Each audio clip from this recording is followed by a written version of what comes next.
Thank you so much. It's awesome to be back in Macau and with Para. So I'm based in Singapore, and what we do at CoStar Group is that we look at real estate data, basically. That could be commercial, so your office and your retail. We look at residential, homes.com, apartments.com. But today we're going to focus on hospitality. Right? So we track hotels around the world. And can you have too much data? People sometimes say, well, I don't think so. It's about picking and choosing stories and telling them. And hopefully I found some today. If you disagree or missing some markets there, I'm happy to see you throughout the rest of the day. And at the very end, I will flash a QR code, another one, that you can scan there and you can download the PDF with my slides, which means you can have your phones on your tables, which is really nice. We talked about risks yesterday, and I'll set some of them into perspective as it relates to hotels. Geopolitics, it's very binary. They matter sometimes. If they matter, oh boy do they matter, but they don't always matter. And we've kind of been blessed in Asia Pacific, less of that in the last couple of years. But what really had an impact was how people view sustainability and environment. That's a good thing. When that impacts, it means that we introduce and change how owners and asset managers and operators do in hotels and see that for the future. We'll talk more about airlift and flights in a minute, but we're still missing that impacts hotels, of course. If you're on an island, unless you take a boat, it's really hard. And even though it's coming back, it's slow and low, we waited a long time, and it's volatile. With how airlines work today and leasing aircraft, you see this airline going, default right now, and you see this route being taken away after 1 month. And last night, Qantas said, we're not going to fly Shanghai-Sydney anymore after 9 months. So we complain that there are no flights, but when that's introduced, no one wants to fly it, so it's still a volatile environment. I'll talk about new supply in hotels that's coming. If you're a broker, buying and selling real estate, the last 2 years was not great. Wasn't too many deals happening. But I'll introduce you to this concept as well today, that hotels are a really interesting asset class for anyone that invests, more so now than ever before. And that's done even if construction cost is higher than before, cost of debt is higher, and cost of labor, of course. But it's not just the cost, you got to find them as well and have the right skill sets. So all these risks and challenges, together with the recession that was supposed to happen last year and this year, but it really didn't, because we look at GDP numbers and we say, it actually looks okay. It looks better. What about the soft landing? It looks okay. And inflation looks like it's going to moderate in the next couple of years. The stickiness here, though, is we still have high interest rates, and even if they talk about going down, high interest rates means high asset values. You've got to manage that cost versus revenue, which I'll get back to today. So I'll run through a bit of demand and supply, price, and the bottom line on cost. And when we talk about pre-pandemic, why do we talk about 2019? It's 5 years ago. Who cares? It's a long time ago. But sometimes we need to benchmark 2019 to 23 and other points in the future. How have all these risks that I mentioned impacted? Well, we've sold more hotel rooms globally than in 2019 for over a year. So that's pretty good, right? We've sold more hotel rooms than 2019 for the last 12 months. And if you look at these occupancy numbers in hotels globally, it's not about the number in the big circle. What matters is the small circle. We have slowed down in growth. The growth in occupancy around the world is slowing down, right? If you have events, things happen quickly. As we saw with Taylor Swift when she traveled around, already we had high rates in many markets, but what happened was it just went ballistic, even higher. Impact of events. He took the airplane concept of hub and spoke and stayed in Singapore 6 nights, stayed another one 5 nights and 6 nights. That's different, so it's a new reality for hotels. And another thing is when those dates and those events are announced, that's the pickup pace from day one. So in Sydney and Melbourne, those hotels filled up 50, 60% straight away. So it's not the same reality for hotels that it was a few years ago. When we look at pricing, which has been the biggest topic for the last year or so, so many hotel prices have gone up around the world. And again, it's not about the big circle here, it's about the small one. Growth in rates have also slowed down to a lower degree in the last few years. If you look at the last decade before the pandemic, and this is the Australian example, it could be many other countries are the same, we didn't really see a growth. And that's even when a lot of you working in tourism and hotels, what you did was introduce new experiences, new brands, new hotels, great offerings, and prices didn't really go up. So you could argue that price increase was to some degree overdue.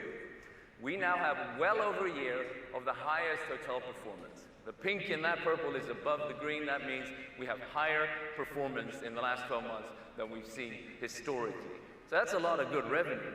But if you're an owner of a hotel, thank you, I'll take that bag of cash and I'll put it here, but here are my costs. The cost is kind of important. And when you look at that, it's been a very fluid environment for owners and operators to see, okay, utilities, electricity and water and that kind of cost went down. But what grew was a lot of other things on your bottom, on your line item, and that's going to be labor costs driving that. So if we take a little numbers example, and stay with me here, it's a testing class. If you look at the far right, that's labor cost per available room. So about 8% growth. That's saying March versus March last year. You compare that to the revenue of 6%. Which number is higher now, class? Of course, you see, labor was growing faster. That means that your profitability and your bottom line, your EBITDA, grows by less. Not a great scenario, and that's 1 month. So there is an environment in which you got to spend way more time looking at cost versus revenue. Fortunately, so far, in the last 12 months, this happens, that the revenue is growing faster and stronger than costs. So far we're okay. And this chart is actually one of the reasons why we find new investors going into hotels. Most of you, not everyone, most of you work in an office. What if your landlord came to you and said, tomorrow your rent is 30% higher?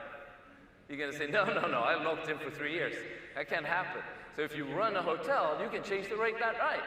So investors like that fluidity in which you can increase rates. Of course, sometimes we have supply that comes in. People build new hotels, new brands, and that's exciting. So across Asia Pacific, in the future pipeline, is about 1 in 10 that is an independent hotel. You know, little Jesper hotel, my pride, that's my hotel. Or everything else is going to be either managed by a chain or franchised. In this cycle right now, we are just coming off delivery of more rooms than we've seen in a long time. Middle East is still releasing a lot of the rooms. A lot of that is Saudi Arabia, as I'm sure you know. But the rest of the world, we're coming off like all these delayed COVID rooms and hotels and everything else. So we're getting a breather for a couple of years before we see a peak again coming in 27 and 28 in new rooms. Australia was 2020. In China, 24, Southeast Asia, 23. That peak kind of similar, but recently was. And what kind of hotels are coming up? This is a China example. It's very telling for most of Asia. More than a third is coming in what we call upper mid-scale. So what is upper mid-scale hotel? Well, it's those kind of brands that maybe is 180, 200 rooms, less F&B, could be new, could be renovated. That's what the owners, it's a gap there for the travelers around the region. And I want to mention India on a couple of things. And one is, just like the demographics in population, they also have one of the youngest hotel assets. India has great potential for the future that was never really happening. It's a largely domestic market, but it's starting to move. Like a number of years ago, you needed 2,000 permits to even think about opening a hotel. It's getting better. It's getting better. It'll take time, but it's getting there. But we're also branding Asia Pacific. Look at what happened in the US, the hotel market has been around 100 years. Asia Pacific used to be independent. This is Australia for a couple of decades, 3 decades, just to show you how telling that independent hotels are going away. Asia Pacific is moving towards having 2/3 of all hotels being branded. Brand, brand, brand. Brands like brands, owners like brands. It gives something. We're not getting rid of the independent hotels, but it is growing very quickly. So in many ways now, this peak of the highest revenue you've ever had based on the rates, the highest cost based on labor, that's a new interesting scenario for a lot of operators. At the same time, your general manager of this hotel and others need to consider that it's not the same source market they used to have, not the same airlines coming. Length of stay, booking window, it's a new world that they need to adapt to. And not everyone's going to be as good as your neighbor. And something I have to remind my American colleagues of every day, Asia Pacific is not a country. It's very diverse, and it has a diaspora within countries, within markets. If you are a multi-market operator or owner, you got to look at this very differently depending on where you are. All these headlines here do vary in these large economies. Everyone appreciates Japan because it is depreciated right now, right? But I want to start with China a bit, because China was obviously empty, 22. It was completely full in 23. The first 4 months of this year in the hotel industry, a bit meh. a little bit disappointing. People weren't really happy with the performance. And a lot of that has to do with what you read a lot in the paper about spending your discretionary income. There is a little bit of holding back, and we see that in multiple examples, that the Chinese are starting to spend a little bit less, and that sends a signal to the market as well. Now, as you know, they travel a lot domestically, scheduled to have 6 billion trips in 2024, and they will come up more eventually, but domestically, the markets that are still behind are the ones to the right of this line. And that is, coincidentally, the engines, so the Tier 1 cities mainly, right? Tier 1 cities with weekday travel and some of the larger events, it is just not coming back to the same degree. Shenzhen and GBA is leading the way in that. Hong Kong has got rates the same back in 2018, occupancy still behind.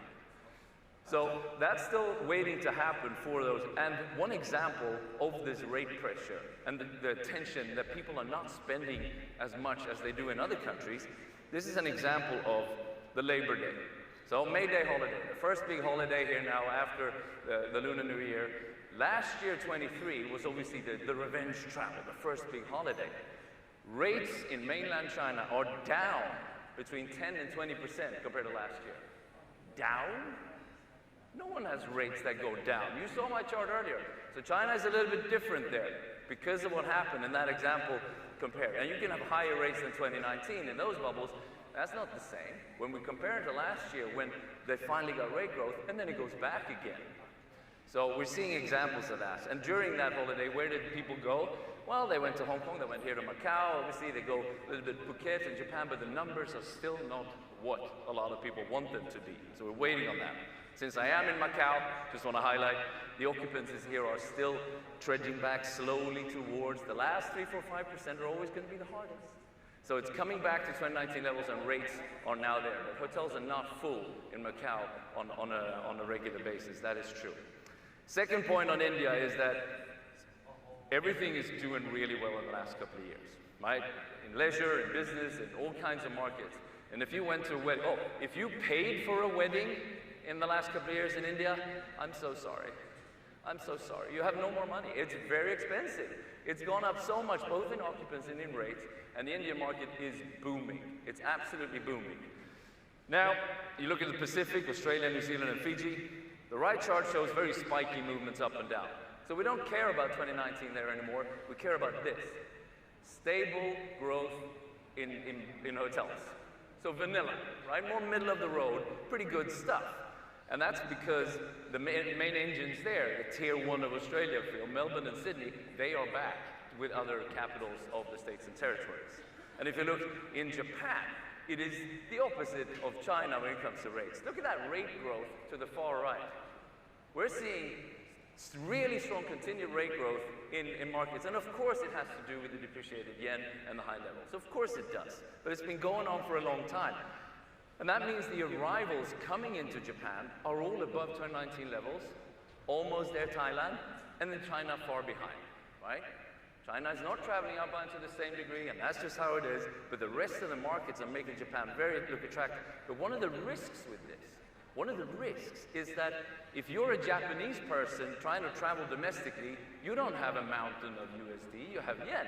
So they're being priced out, and that's a risk that we're looking at and following this year in both these kind of markets, the predominantly international markets and the domestic. So we're really interested to see what happens when these rates continue to grow so quickly. Because if you think about it, Tokyo was one of the most expensive cities pre-pandemic, right? 2017 to 19. Compared to last year, it looks like, my God, it is still it's the most expensive now. But because of that yen, it's actually fallen off. It's a very affordable market for a foreigner traveling there. And finally, on Southeast Asia, what we have, apart from your Cambodia, Laos, Myanmar, and Vietnam, that are behind in recovery, no doubt. All the other markets compared to 2019, strong rate growth, occupancy missing. That's kind of the general story. Compared to last year, vanilla, more stable growth, lower numbers, right? So that's kind of the general trend. So what do we forecast? We forecast between 2 and 3% growth in these main metrics. So the occupancy as well as ADR. Occupancy and rates, 2 to 3%. Because outbound travel will come back. At the far right, you'll see that Japan and China are not there yet, as you know, for the reasons mentioned, but they will come back. So we summarize this, then we say that conditions are pretty good, right? You have, travel is supported by 2 to 3% vanilla, right? It looks pretty good for the future right now, barring any unforeseen events. But I'm just saying, because change can happen quickly, just check the expiry date so that doesn't happen. You got to be there and be careful what happens. It's a new world for many in how you operate. It's also true that the asset class of hotels is good. People like this. There's a lot of capital that wants to be deployed in the hotel arena right now. We're seeing new investors, new deals, and new mergers and acquisitions happening already this year. So while you take your phones up, if you want to download this PDF, I will wrap up with one last point. And while you scan that, and while you pretend to listen to me as you do so, because doing two things at the same time is very, very difficult. Hotel owners and operators really are in. We're going to see some diversion how it splits out. Some will be much better at adapting to this reality, where you have new travel patterns, focusing more on sustainability and how you look at various source markets, but above all, balancing that cost with the revenue. That's the biggest point right now.